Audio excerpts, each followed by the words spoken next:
Buongiorno a tutti e benvenuti all'APRE Brief organizzato dall'APRE, dall'Agenzia per la promozione della ricerca europea, nell'ambito della Conferenza Annuale APRE 2024. Nell'APRE Brief di oggi parliamo del Personnel Unit Cost in Horizon Europe. La Commissione Europea, nella decisione del 15 gennaio 2024, ha autorizzato l'utilizzo dei costi unitari unit cost per le spese di personale per tutti i progetti e azioni nell'ambito del programma quadro per la ricerca e innovazione Horizon Europe e il programma Euratom. In questa decisione la Commissione Europea stabilisce che a partire dal 1 maggio 2024 tutte le organizzazioni interessate a introdurre questo Personnel Unit Cost potranno attivare la procedura di richiesta formalmente attraverso il sito di riferimento Funding e Tender Portal. Perché? Vediamo quali sono le motivazioni che hanno portato la Commissione Europea a introdurre il Personnel Unit Cost. Innanzitutto, rendere la rendicontazione dei costi del personale più semplice e meno soggetta ad errori. Si è visto anche da alcuni dati statistici che i costi del personale rappresentano circa i 2/3 del budget di un progetto.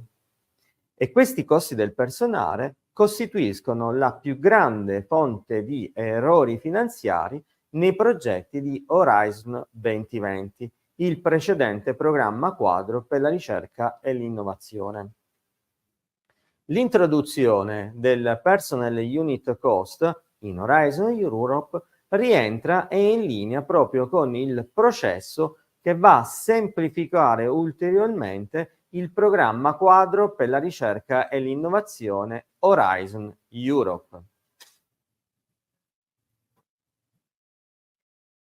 Da alcuni dati statistici della Commissione Europea si è visto che sono veramente pochi i beneficiari che gestiscono più di 100 progetti e la maggior parte di queste entità legali sono delle grandi entità legali.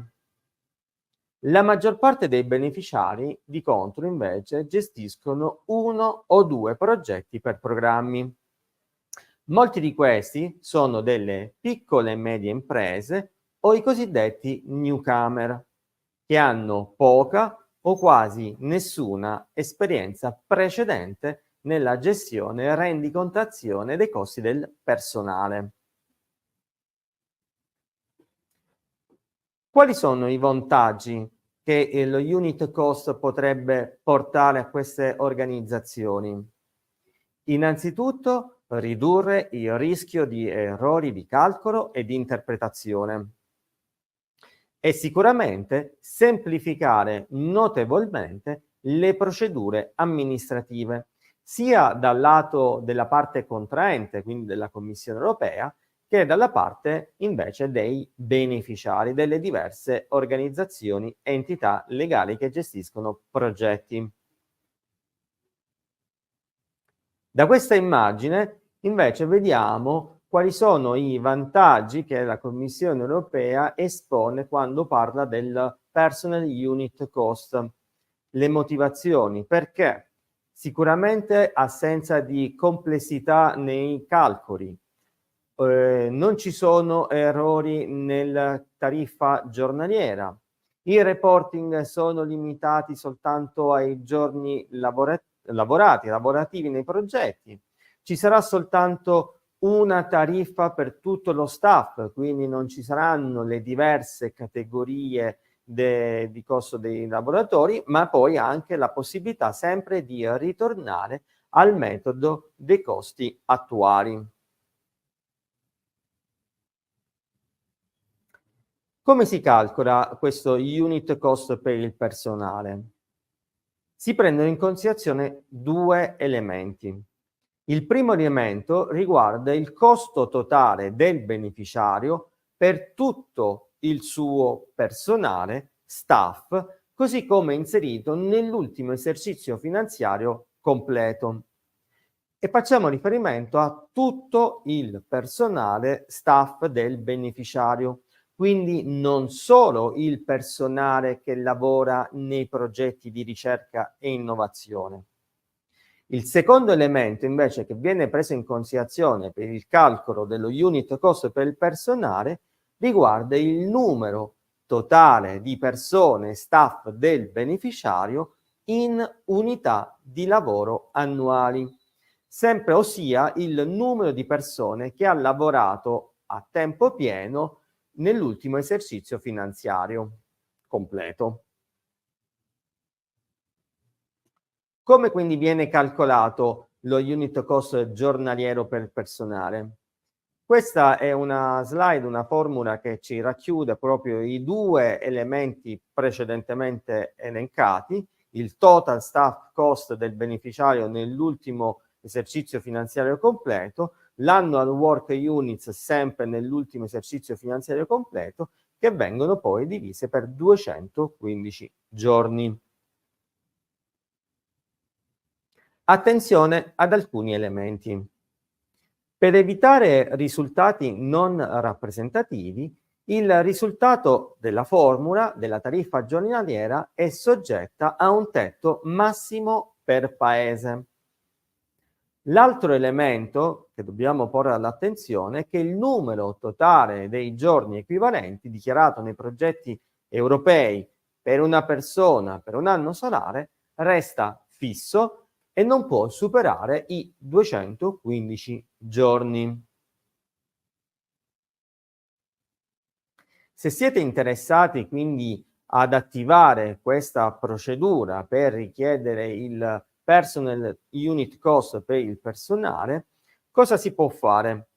I vari beneficiari e le entità legali devono presentare formalmente una richiesta attraverso il sito di riferimento della Commissione Europea, che è il Funding e Tender Portal, per attivare questa procedura di attivazione. Quando si può inoltrare la procedura?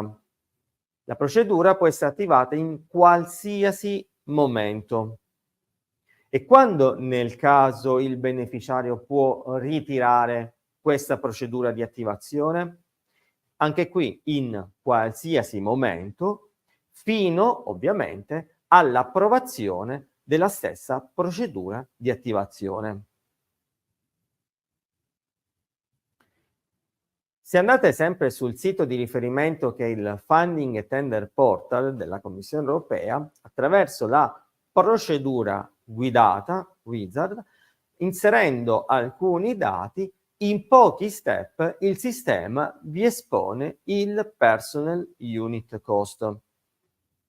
Infatti, attivando questa procedura, qui potete vedere i 3 dati che il sistema vi richiede: il paese dell'ente e i 2 elementi che abbiamo preso in considerazione precedentemente per ottenere il calcolo del personal unit cost.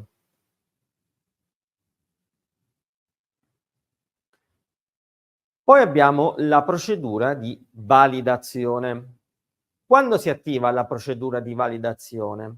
Questa si attiva solo ed esclusivamente nel momento in cui quell'entità legale, il beneficiario, si trova nella cosiddetta GAP, che si intende Grant Agreement Preparation, quindi si attiva solo ed esclusivamente nel momento in cui l'entità legale, il beneficiario, si trova nella fase preparatoria del contratto, il Grant Agreement, con la Commissione Europea.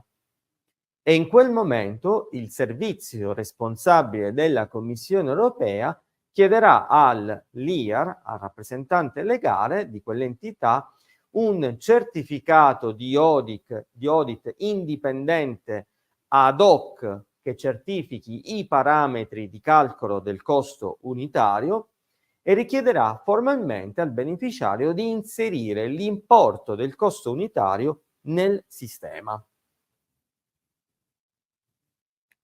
Abbiamo parlato del certificato di audit. Il certificato di audit quindi viene presentato durante questa fase preparatoria del contratto del grant agreement. Viene presentato dal LIAR, dal rappresentante legale di quel beneficiario, di quell'entità legale, attraverso un'apposita task che è presente nel Funding e Tender Portal. Questo certificato di audit viene fornito da un auditor seguendo ovviamente il modello, il template che è disponibile sempre sul sito del Funding e Tender Portal. E questo certificato di audit si basa sui registri dei beneficiari relativi ai costi del personale e alle unità di lavoro, abbiamo già detto per l'ultimo esercizio finanziario completo chiuso. Attenzione ad alcuni elementi sul certificato di audit.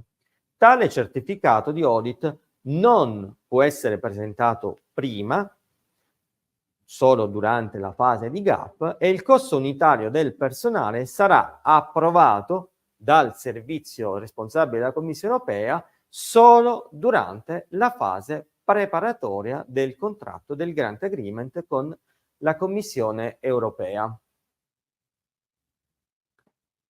Dopo la procedura appunto di attivazione da parte della LIA del beneficiario, abbiamo anche la fase di valutazione e di approvazione da parte della Commissione Europea, da parte del servizio che si chiama il Central Validation Service, che si trova presso l'agenzia esecutiva che è l'AREA, l'European Research Executive Agency. Sulla base, ovviamente, questa valutazione e eventuale approvazione sulla base del certificato di audit presentato dal LIAR. Una volta che viene inviata questa richiesta, bisogna quindi aspettare ovviamente la verifica, l'eventuale verifica di conformità. Se la richiesta è conforme, il servizio responsabile della Commissione Europea approva tale unit cost e quindi informa il beneficiario. Se la richiesta invece non è conforme, il servizio responsabile della Commissione Europea quindi respinge questa richiesta e informa il beneficiario. In caso ovviamente di dubbi o di evidenti errori, il servizio responsabile della Commissione Europea può tornare dal beneficiario e chiedere ulteriori chiarimenti o ulteriori documenti. Una volta che è stata approvata questa richiesta dalla Commissione Europea, vi è un obbligo, attenzione, si parla di obbligo, non c'è nessuna quindi possibilità di scelta, ma scatta l'obbligo per il beneficiario di utilizzare lo unit cost in tutte le proposte progettuali nell'ambito del programma quadro Horizon Europe e il programma Euratom, ovviamente per tutti questi progetti presentati dopo la data di approvazione del costo unitario. E una volta che questo unit cost viene richiesto e approvato, tutte le proposte progettuali seguiranno il metodo dello unit cost per il personale.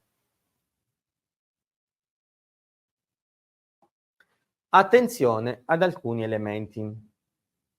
I progetti cosiddetti grants che sono già firmati e sono in corso basati sull'actual cost, questi progetti non possono essere modificati per introdurre il metodo del costo unitario. Lo unit cost, una volta approvato, resta valido per almeno 2 anni e il beneficiario può chiedere un aggiornamento dello unit cost ogni 2 anni dalla data di approvazione fino al 31 dicembre 2027.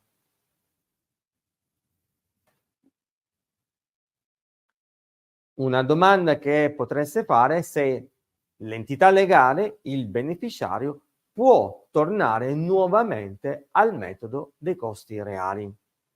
La risposta è che, motivando e giustificando tale scelta, il beneficiario può ritornare nuovamente al metodo dei costi reali.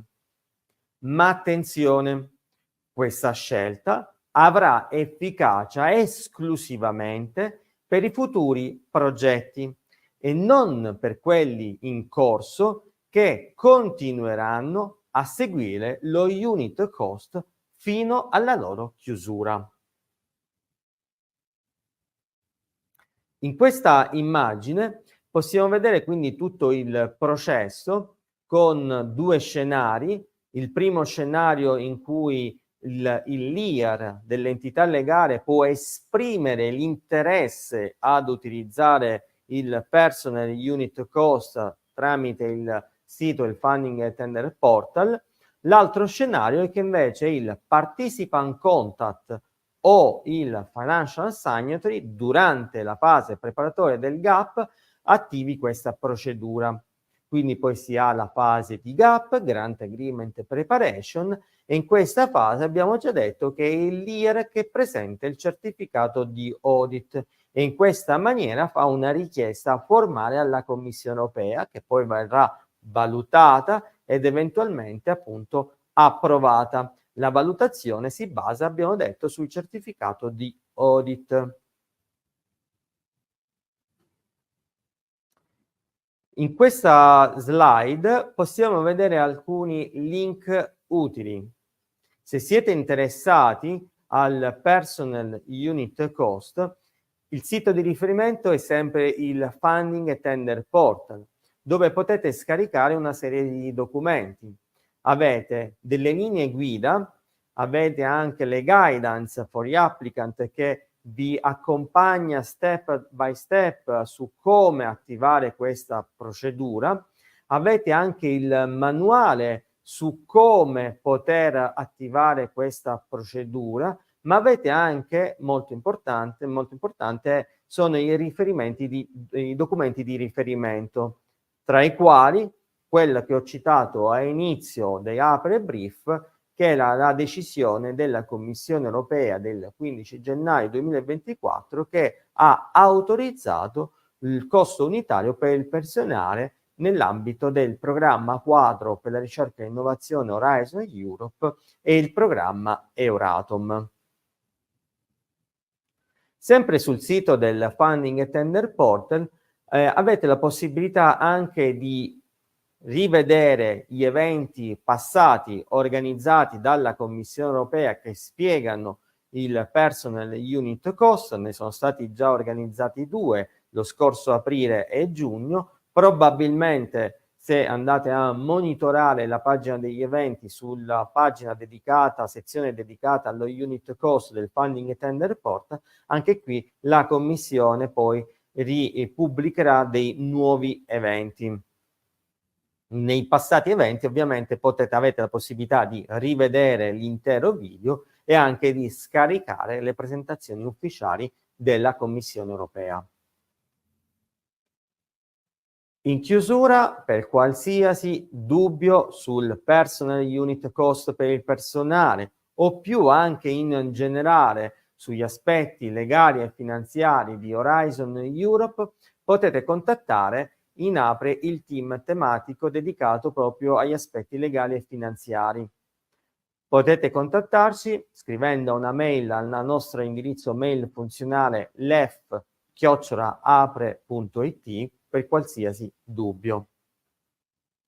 Chiudiamo qui l'APRE brief sul personal unit cost in Horizon Europe e vi invitiamo a seguire la conferenza con l'APRE Dialogue, sempre sul personal unit cost, dove avremo delle esperienze a confronto tra organizzazioni italiane e con la partecipazione anche della Commissione Europea.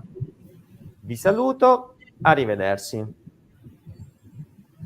Grazie Angelo per questa overview sul personal unit cost, che appunto è una delle principali novità che troviamo nel panorama legale e finanziario nel 2024, e sarà proprio anche ancora lo unit cost argomento centrale di questo APRE Dialogue.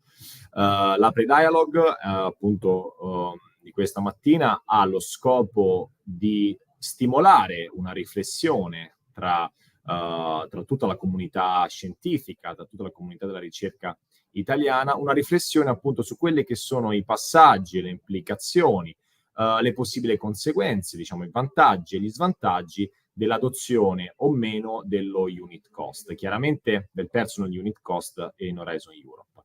Chiaramente è un argomento estremamente nuovo, è stato lanciato dalla Commissione Europea il 1° maggio di quest'anno, quindi insomma stiamo ancora nelle fasi di valutazione e anche di approfondimento di tutti gli aspetti. Oggi appunto abbiamo assieme con noi la rappresentante della Commissione Europea, Anna, che ringrazio per la sua partecipazione, poi la dottoressa Paola Alberigo di Cineca, dalla comunità APRE, e la dottoressa Ilaria Carbone per l'Università di Bologna, con le quali appunto oggi dialogheremo insieme in inglese per permettere anche una più agevole partecipazione della rappresentante della Commissione Europea. Ringrazio ancora tutti gli speaker, comunque diciamo i partecipanti a questo colloquio. Prima di iniziare vorrei presentare quello che è stato fatto nel frattempo da APRE con la propria comunità, ossia un sondaggio per testare a livello proprio preliminare la percezione e la conoscenza dello unit cost tra la comunità di APRE. Il survey è ancora aperto, quindi i soci possono ancora partecipare ed esprimere le proprie valutazioni. È un sondaggio estremamente semplice, ma che ci permette a noi anche di capire un po' come si sta muovendo la comunità italiana. Chiedo alla regia se può andare avanti col survey, grazie. Ok, appunto ho già detto, è un survey esplorativo, per il momento aperto esclusivamente ai membri, ai soci di APRE, e diciamo cerca di capire lo stato di conoscenza e le riflessioni che sono state fatte e anche le intenzioni che sono state fatte all'interno sulla tematica dello unit cost. Quindi vi mostrerò adesso alcuni risultati. Innanzitutto la prima domanda che era stata fatta è se conosci il personal unit cost in Horizon Europe. Qui abbiamo una netta preponderanza del sì. Noi non siamo andati al momento ad indagare se fosse una conoscenza approfondita, solo per sentito dire. Volevamo capire per il momento se il messaggio del fatto che c'è questa nuova possibilità di calcolo del costo del personale in Horizon Europe fosse stata recepita.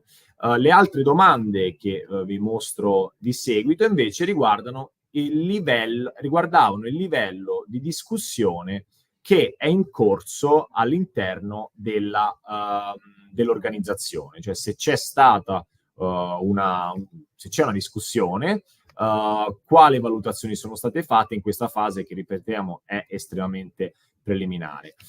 Come vedete dalla prima colonna, quasi praticamente il 60% dei partecipanti ha dichiarato che la discussione è ancora aperta e così non poteva essere altrimenti.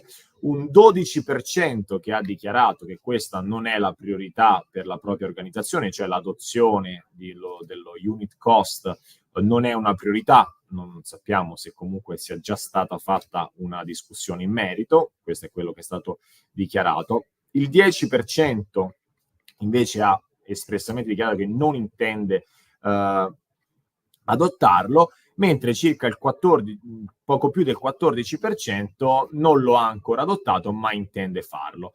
Non abbiamo per il momento avuto riscontro di soggetti che hanno già adottato, cioè hanno già avviato la procedura per avere l'accreditamento, se così possiamo dire, dello unit cost. Questo, diciamo, è un po' per darvi un overview, per dare un overview anche agli speaker e dare un overview anche alla Commissione. Adesso, anche per cortesia, insomma, istituzionale, cambiamo la lingua, diciamo, del nostro dialogue in inglese, sperando, insomma, che possiate comunque seguirci in modo accurato. I want really thanks to Anna Lee, Legal Officer of the European Commission, Directorate General of Research and Innovation, Unit H1, Common Legal Support Service. Thank you again to be with us. Just to give you the floor for a short introduction, and then maybe we can start with the dialogue to understand better where the European Commission is going with the unit cost. Thank you, Anna. The floor is yours. Thank you very much for the invitation, and first of all, thank you, Daniele, and APRE for organizing this very good event. I think it's very useful to have this dialogue, as you mentioned, to stir up reflection. And also thanks to everyone for switching to English. I'm still working on my Italian, but it's not fluent enough yet to carry this conversation. So I also thank that for your flexibility. So as you indeed mentioned, just some very brief topics also, because I watched very attentively the presentation that Angelo just made a few moments ago, which I thought was very good, very complete, and very extensive. So I will not go into the details because you already are all experts, at least in what this personal unit cost is about. Just to recall very briefly the main goals of what is that we as Commission want to achieve with this personal unit cost. As you know, this is a measure that we introduced to simplify grants and also to reduce the error rates over the remaining years that are still left for Horizon Europe. And as you already also know, with this option, we have this single daily rate for personnel, which is fixed upfront. And once this is fixed and adopted, approved, the beneficiary has to use it for all their future Horizon Europe and Euratom grants. And we believe that it's extremely advantageous because it removes complexities and the errors that stemming from very difficult calculations to have the daily rate for each person working the project and also per reporting period. So we think that overall the net gain could be very, very significant, given that also mentioned in the presentation, as you all know, personnel costs are the big chunk of your budget in an average research and innovation grant, usually 60%, so 2/3, so more than the majority, and also they are the largest single source of financial errors, especially during Horizon 2020 as lesson learned. So with this overview, I think it's important that we can find a way, let's say, to make this interesting for everyone as well. And also I'm happy to hear some feedback in this regard. Thank you.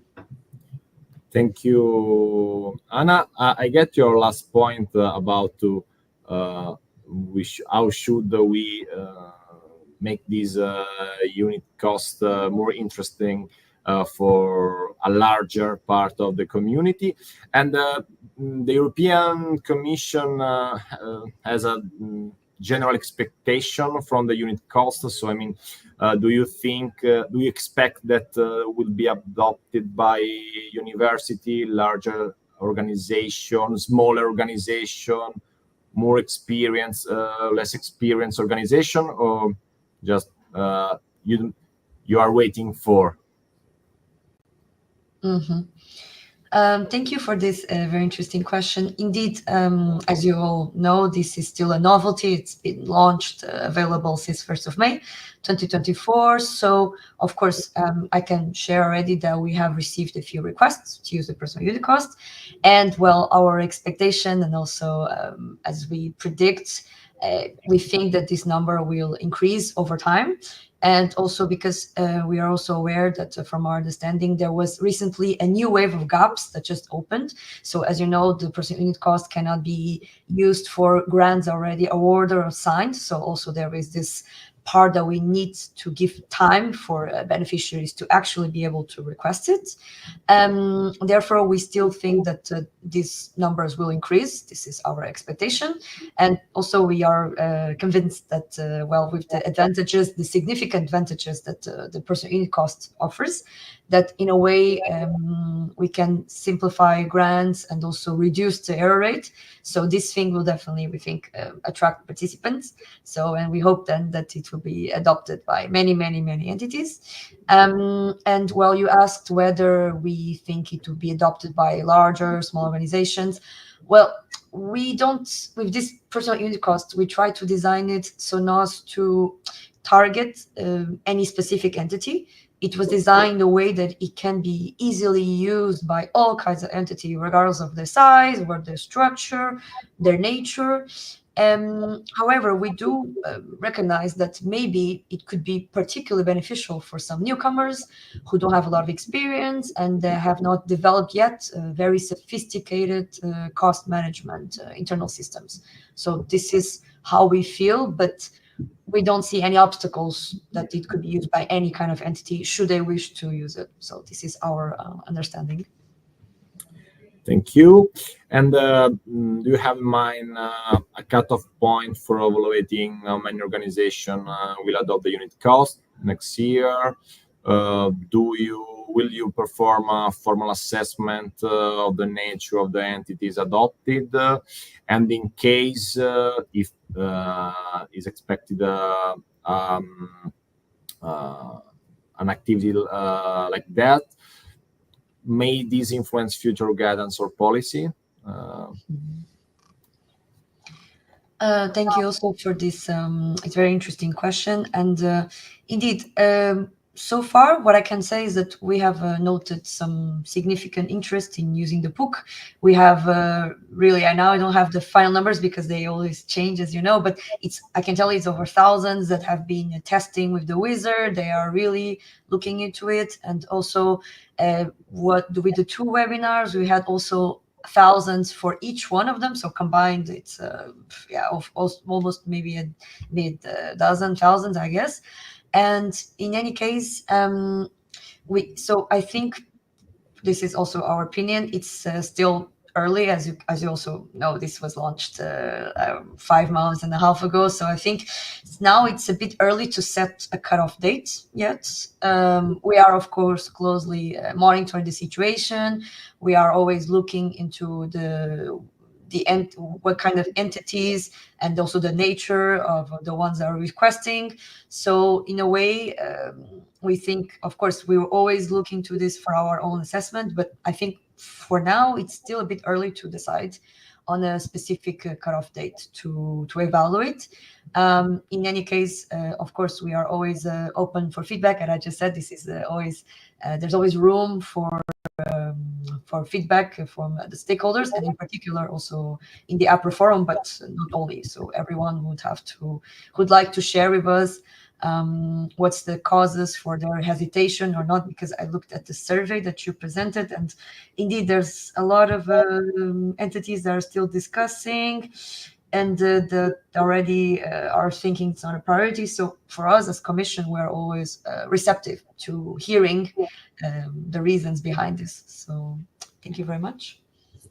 Thank you. Yeah, especially in Horizon Europe, the European Commission moves towards the simplification. No? So in light of that, the personal unit cost is an experiment or something that to be invested on by the European Commission. We cannot talk about FP10 because everything is under working, but something on which also the organization can say, well, it's not just an experiment. The future is in that direction. So even the more reluctant organization maybe are encouraged to adopt it or, well, evaluate if adopt it. Mm-hmm. Thank you also for this question about the future. Indeed, as you know, yes, well, I know everyone is very interested to see how FP10 is going to pan out. We as well, because the work is still ongoing. It's something that, of course, it's of very big importance. And but I can say for now, for sure, that for the Commission, we see the personal unit cost as a very valuable instrument. And we are, of course, think that this will be further explored in the future because of the fact that, indeed, it meets the overarching goals to simplify, to reduce the financial error rate. So for us, it's a really important instrument.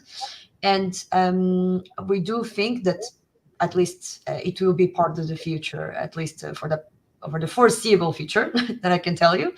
But yes, once again, it's still very early to draw final conclusions still.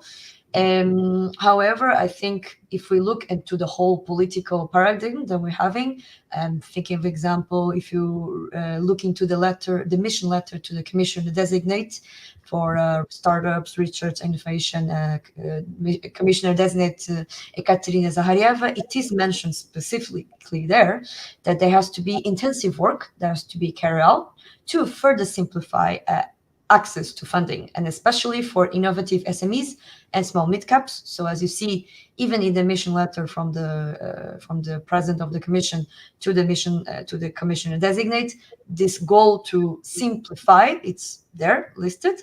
And also, I'm really very happy that I got a physical of this very recent report by the Commission expert group on the interim evaluation of Horizon Europe. And there, I've already seen that there is one very specific part. If some of the stakeholders, if I had the time to digest it, I know it's a pretty big report, but they also do at some point mention in this report that there should be some stepwise changes in a few critical issues, including to thoroughly assess simplified cost options. And also they do identify here the optional personal unit costs. And in a way, because they see that these type of measures should and can effectively limit the administrative burden on beneficiaries and also contribute to decrease complexity and increase agility. So, of course, this is the report that it's very, very recent, just published a couple days ago. But we feel that also in this report, it's one of the recommendations that they set out. And we see that indeed what we are doing is in line also in a way with what's recommended, proposed here. So I could say that I cannot predict the entire future, but I would say that the whole landscape, it's moving towards this part. So this is my personal view, of course. Thank you very much. Thank you. Just the last question from my side directly to you, then I'll invite the representatives from the APRE members to also have their overview. Are there any further action expected to simplify administrative process in the pipelines, or no, for the moment is enough and let's wait what will happen in the next years? Well, thank you also for this question. Well, I can tell you that, of course, we're always working on ways to simplify and to further simplify this complex actual cost method. But, well, I guess, to be honest, as far as I'm concerned, we just launched this, so we're still looking into what the outcome, what the feedback is about this. So I think for the foreseeable future, for now, I don't have any information on that regard, at least not anything now in the pipeline. Thank you. Thank you very much. So, as promised, I invite on floor Paolo Alberico from Cineca, project manager from Cineca, and Ilaria Carbone, head of the European Programs in Research Area of the University of Bologna, to have a debate on that. We said a few minutes ago about the implication of in terms of simplification of the administrative procedure to compute the personnel cost. if an organization decides to adopt the personal unit cost. I will anticipate this is not a training moment, but it's a moment to stimulate the reflection and the consideration among the community. So maybe also your experience, your ongoing discussion, your reflection can help, can drive also the discussion among the people that are following us now. So the main question is adopt or not adopt the personal unit cost.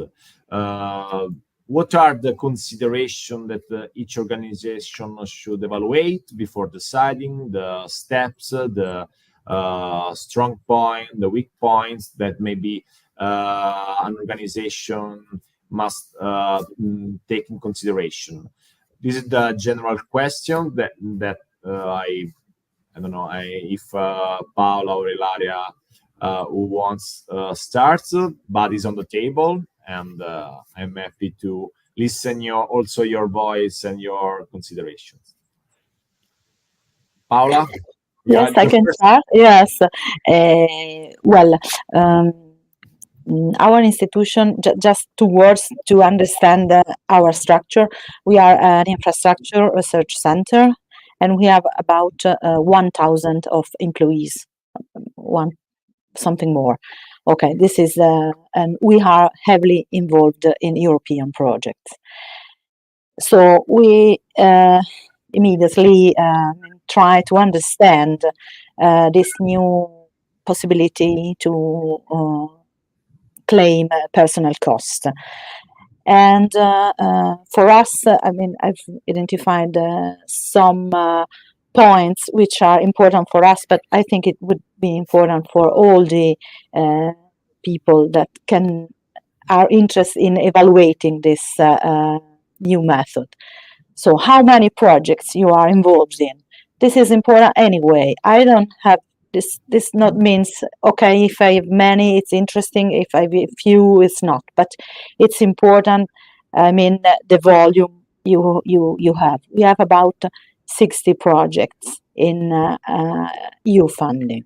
So this is our situation. And just the points to analyze, then we will make some consideration. Possible limited administrative burden, so to reduce this impact. For us, this is a big deal, okay, because every change has a large impact.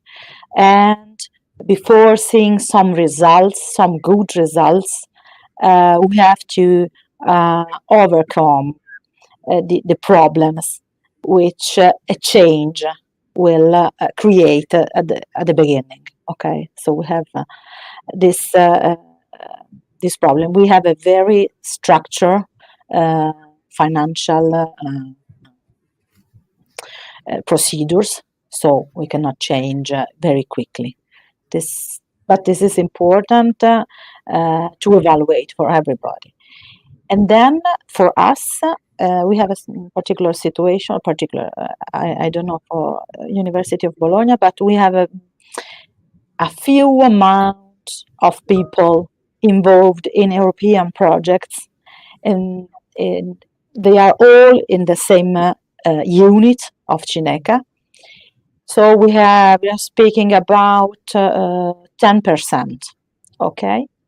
So this could be also interesting. For us, it has been very interesting. This is a point because we usually calculate hourly rate or daily rate for about 100, 150 people. Instead, we have 1,000 of employees. So this, I would suggest to consider this to other institution. Then I don't want to. Okay. Maybe Unibo can share. Yes, Paola, I agree with all your, comments. Unfortunately, I have to say that after an internal assessment, also Unibo decided to not adopt the personnel unit cost. And the main reason is that the unit cost is calculated based on the entire personnel of an institution. So at the University of Bologna, we have around 6,000 permanent staff, half professors and half administrative staff, just to keep it simple, let's say. So the main issue is that the unit cost may not reflect the real composition of the research teams, where typically the administrative staff is not involved, with the exception of specific cases such as project managers that are directly involved in the, let's say, in the project activities. And if I may, so this is, let's say, the main reason right now. So that is at the basis of our decision. Yeah, in addition, I want to add another comment. We are in the middle of Horizon Europe. So as Paola anticipated, yeah, the positive impact to change to apply for this personnel unit cost, maybe it's quite limited at this point. So this also has a relevant impact in our decision.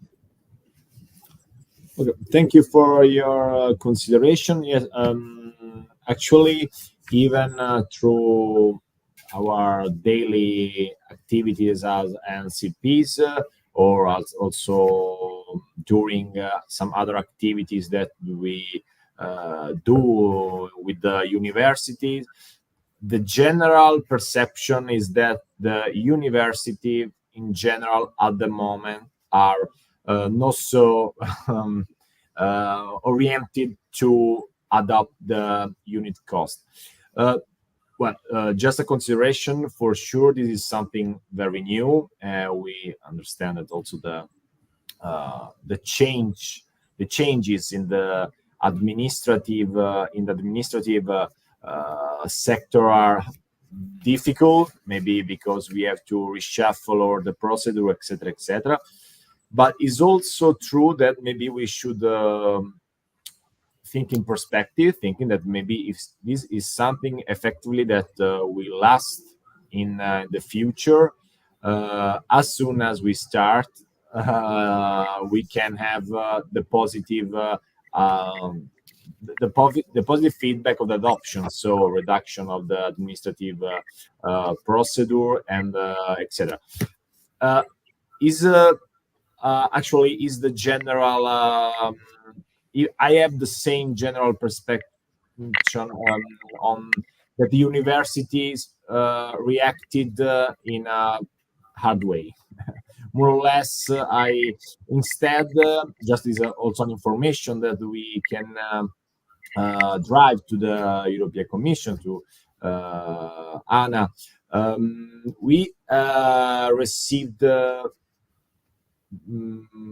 positive reaction from the small organization so far. This is the first reaction, if I can say that. Well, we also opened the surveys, but it is it's not representative of all the Italian community, but it's a representative of an APRE member that count more than 170 research organization, academia, and public and private enterprise as well.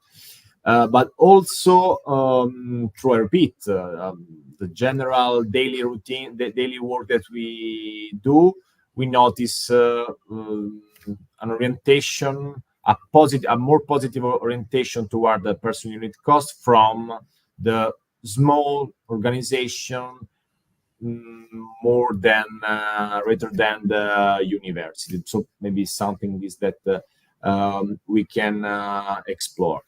I have another question.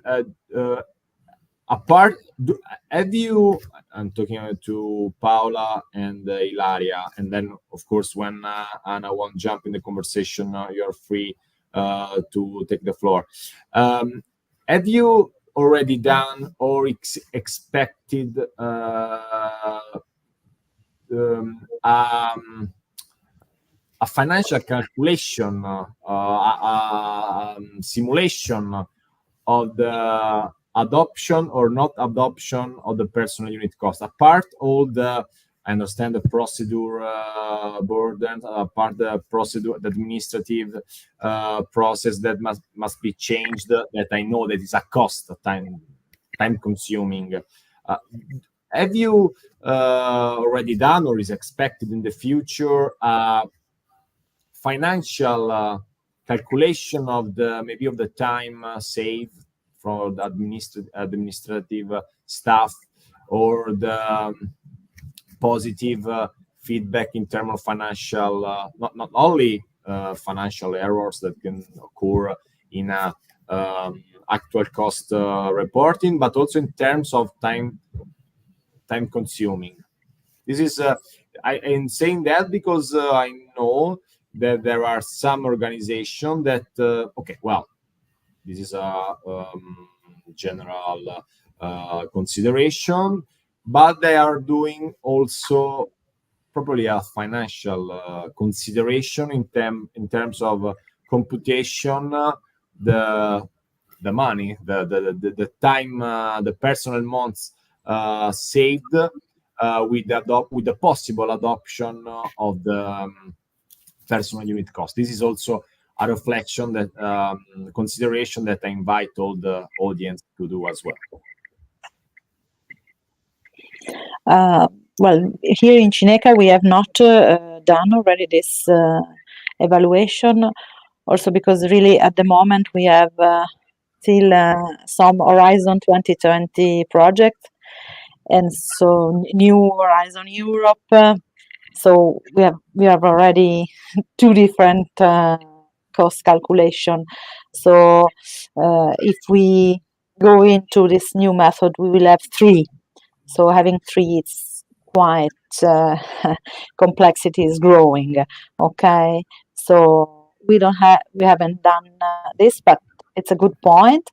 We have done another evaluation, which is financial, but not as you said, but I think it could be interesting. We have done evaluation for the cost we can claim, and I would like to share with all the colleagues that we have a different experience other than the university. So for us, it's not a problem. We have used the tool which is available on the website of the Commission, and the daily rate, it's very, very close to our average daily rate that now we have among European projects. So this will not be a problem for us in the future. That's make me very I hope probably for the next program. But if we can start from the beginning to adopt this new method, it would be possible. I've made this test because if we clearly lose money, it would not be possible. But it is not the case. Okay, so for Cineca, it's really a possible way to proceed in the future. That's financial evaluation we have made, not the other. Thank you, Paola. Thank you. Ilaria. Thank you, Daniele. This is, of course, a good point to take into consideration. No, we haven't done that analysis, but of course, maybe we will do it in the future. Yes. I agree with Paola that maybe, we can reconsider our, let's say, decision in the future. If this personnel unit cost will be also confirmed in the next framework program. Yeah. Thank you, Anna. Repeated if and you want to jump in the discussion with some consideration, just feel free. Thank you. Yes, thank you, Daniele, and thank you, Paola and Ilaria, for sharing your feedback. It's always great to hear really in practice what are the things what your expectations, because, well, when we see numbers in a survey, we see percentages, we see numbers, but then behind every number there is reasons, there is a reality of a very specific entity. So it's good that today I'm taking notes also, because for us it's always interesting, and once again we're always open to hear the feedback that you have to share with us.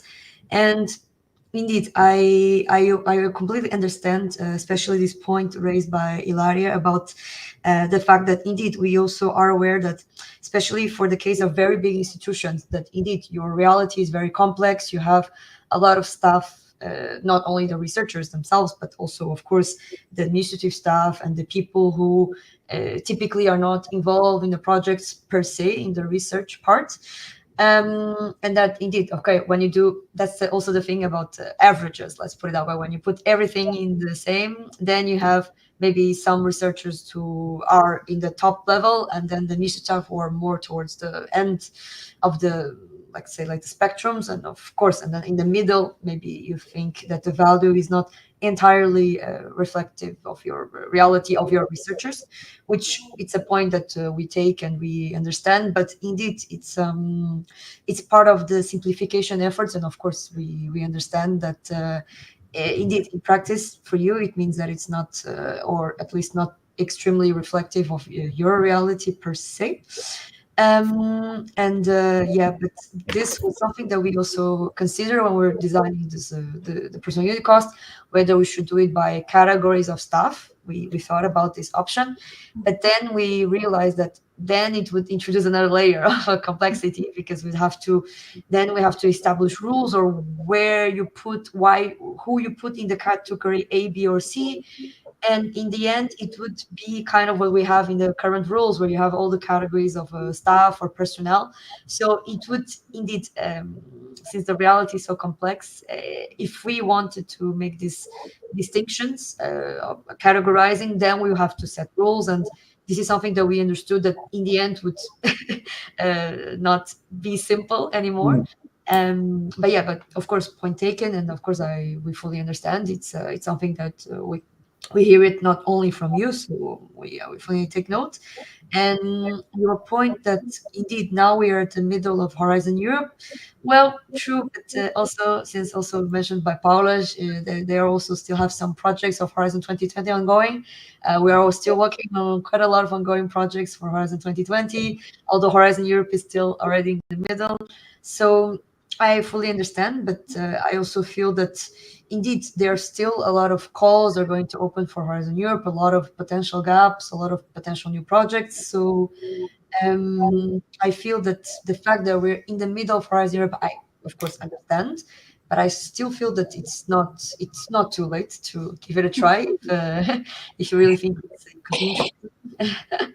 and of course I understand, but I think it's still the advantages it would bring would be, of course, and then you could use it until at least the end of your Horizon Europe project. So this is what I feel, that of course if it's interesting, it's still not too late to give it a try. And then finally, just very final words, and also thank you very much, Paolo, for sharing your experience.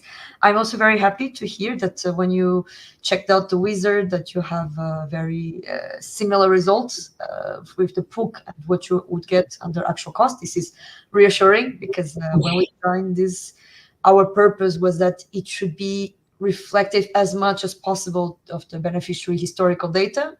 So this is definitely something reassuring, and we're happy to hear this, at least for your situation, of course. And we hope it's the case for more, of course, entities. And indeed, so thank you very much also for sharing this. Thank you, Anna. Yes, if may add. Also, thinking about the feedback that we received, one of the bigger concern about the community is the head in the process and new methods. There are still ongoing some Horizon 2020 project, Horizon Europe project, and also we have national programs with different procedure. And even if some organization, the bigger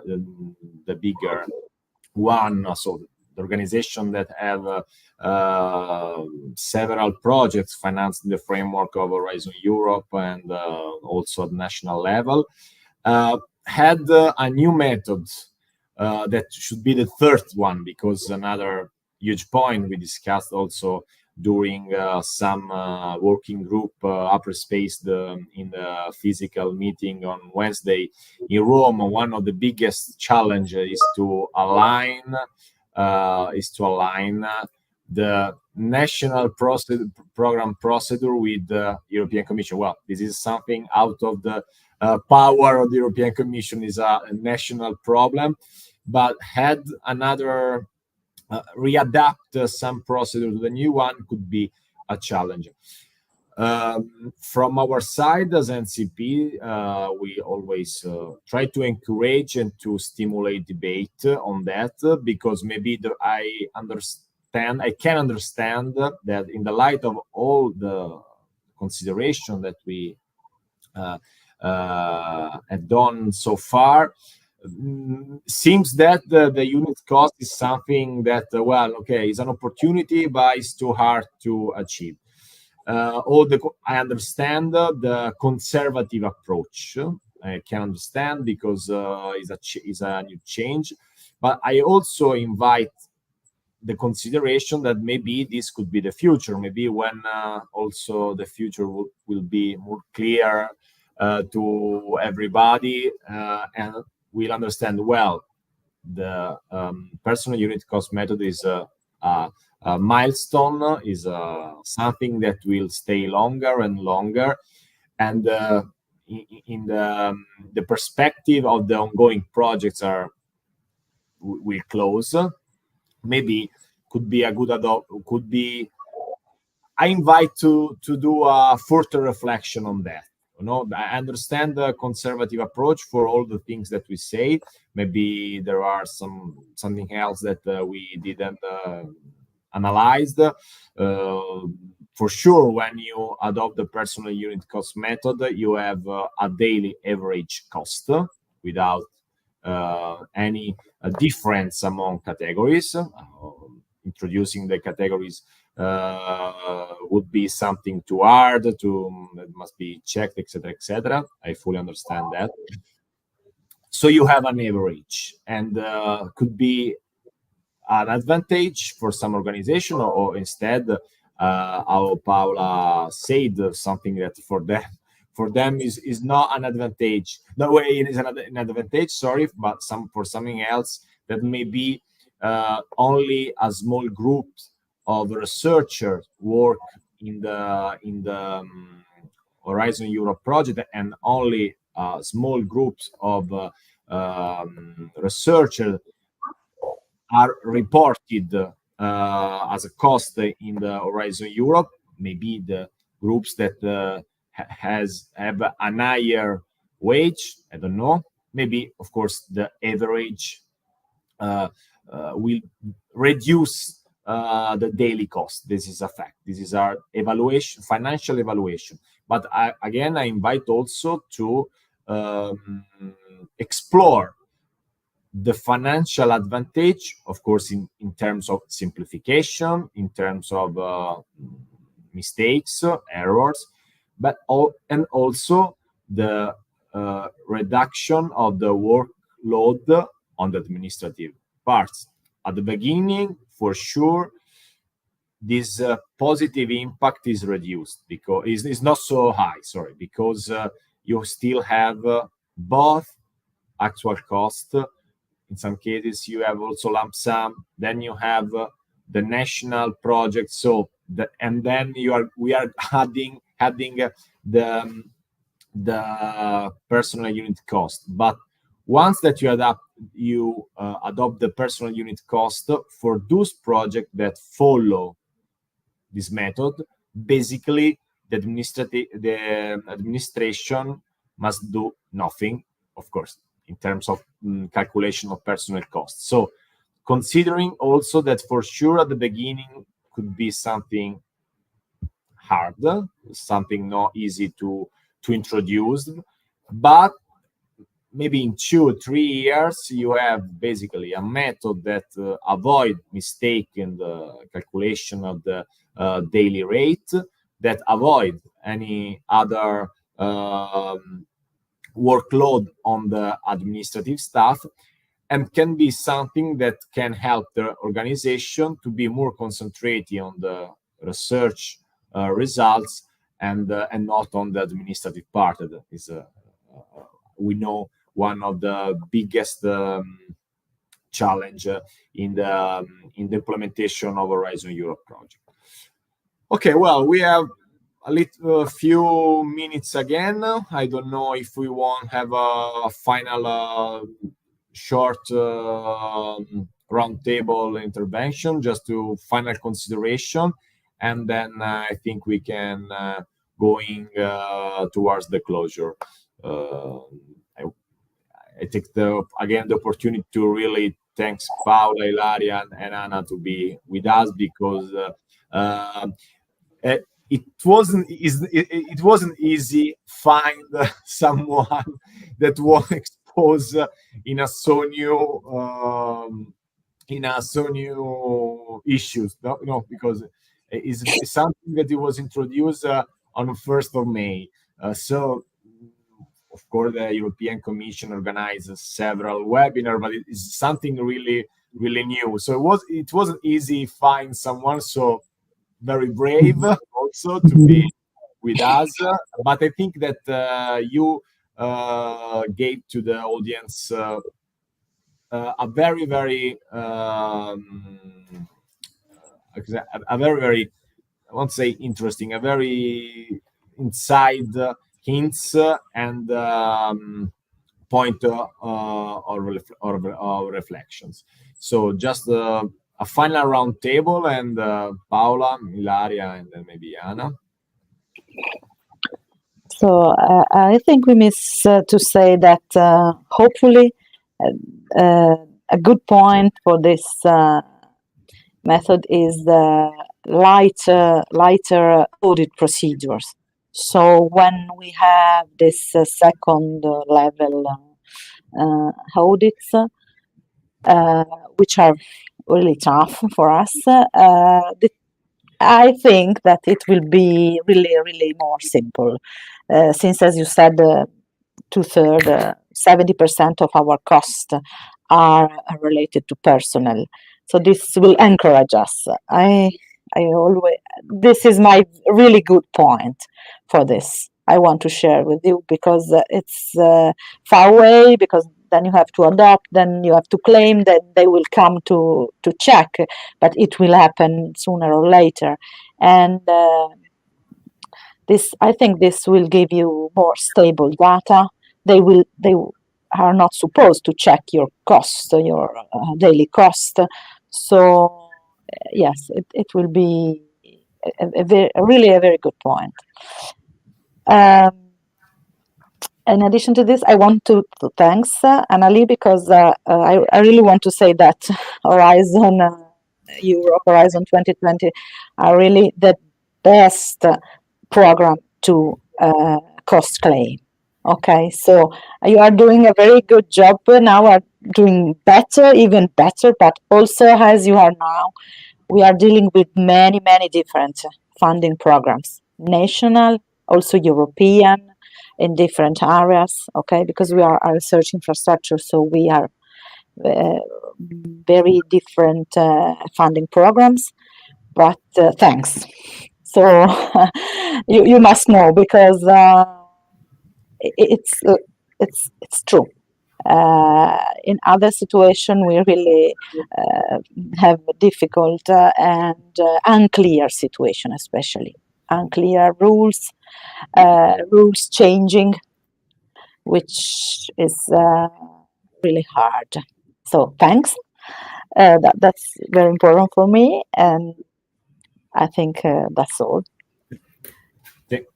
Thank you very much, Daniele, for this opportunity. I would also thank Hannah for her feedback that are actually very interesting for us, and we will take into consideration of your feedback that you provided us, and for sure I will go through the document that you showed us in order to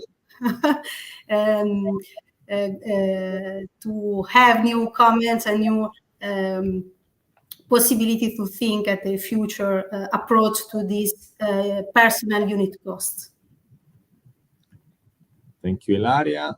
Anna, final words, and then we close. Yes, thank you very much once again, Daniele and APRE, for organizing the whole dialogue. For me, I think this is also very insightful, and also it's always great to have a dialogue once again, to hear the feedback from Ilaria and Paola. And well, just very quickly to conclude, and first of all, thank you for this compliments, Paola. Thank you very much. Indeed, we know that the reality of the rules, it's complex, and we are aware of it because also my unit, especially my team in particular, we work a lot on financial issues as well.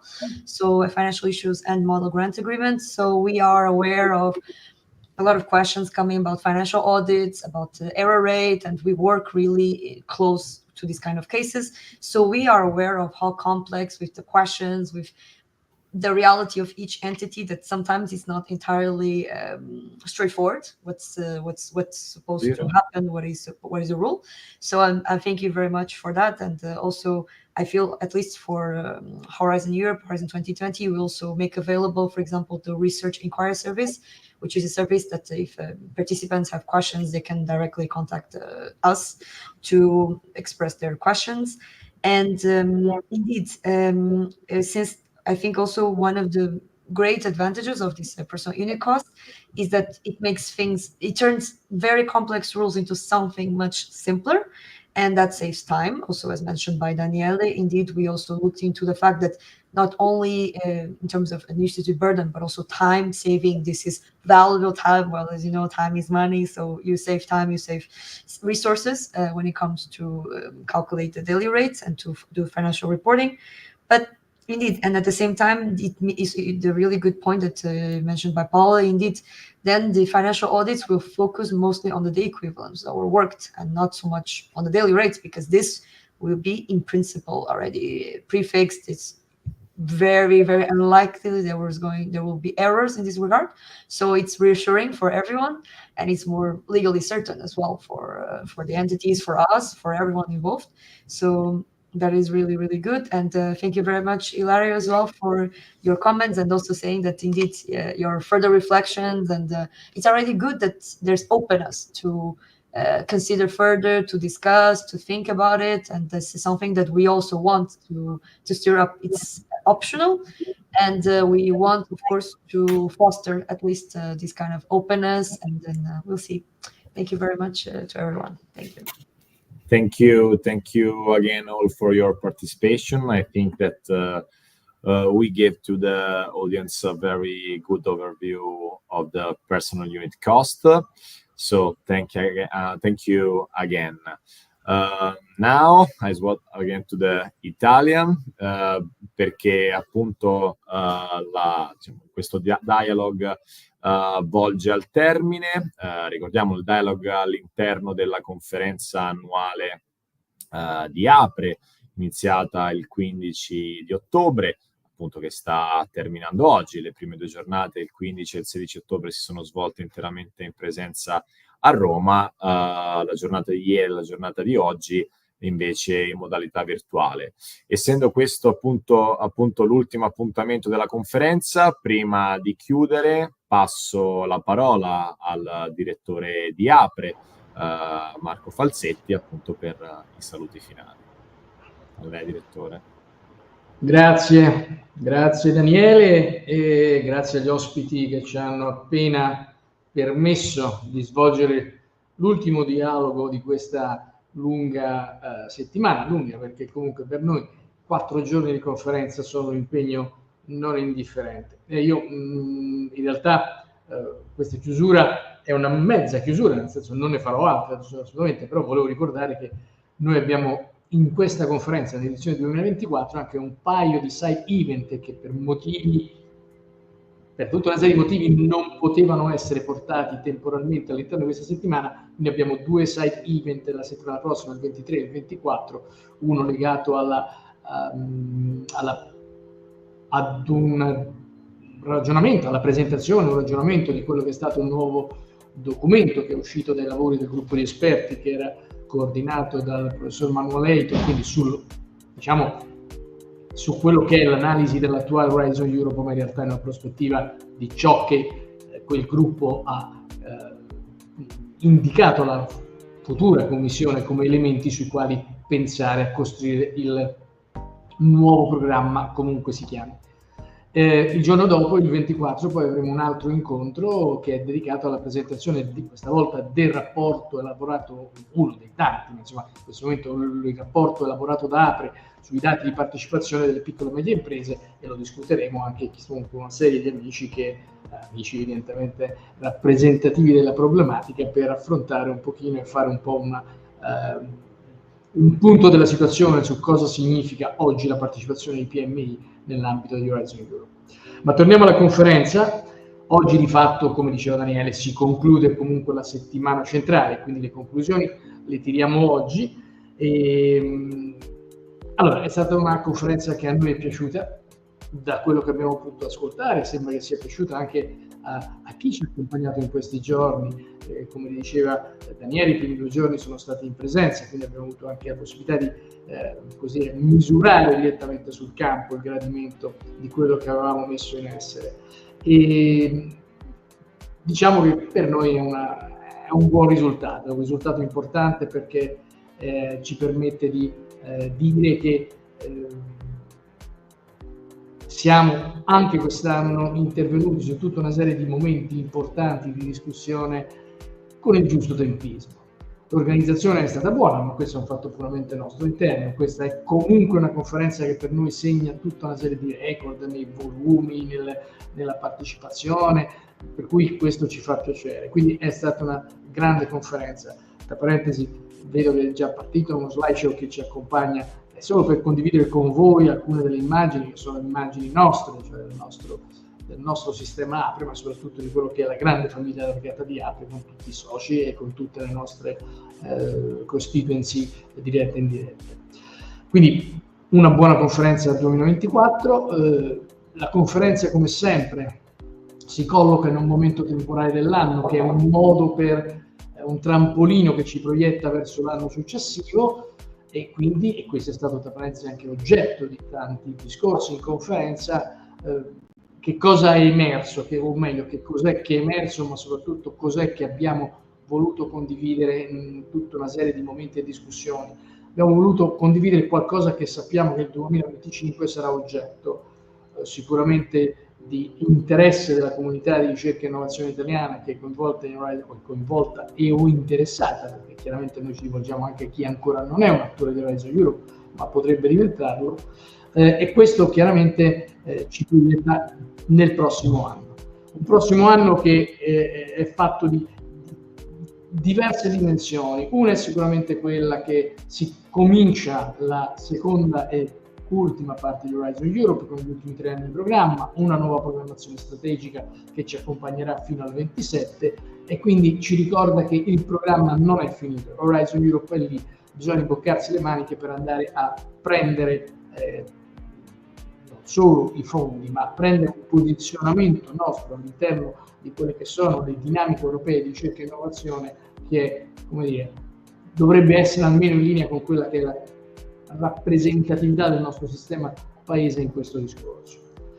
Il 25 sarà anche però un anno importante per lavorare sul lontano futuro, lo sapete, l'ho detto, il 16 c'è stata la pubblicazione del rapporto che è stato elaborato dal gruppo di esperti, l'Eleve Group gestito dal professor Reiter, ma non è solo questo, ci sono tante cose che in questi ultimi direi quasi giorni, settimane sono state poste sul tavolo e che hanno messo tanti elementi di riflessione importanti su quello che sarà il futuro della ricerca e innovazione nella prossima programmazione.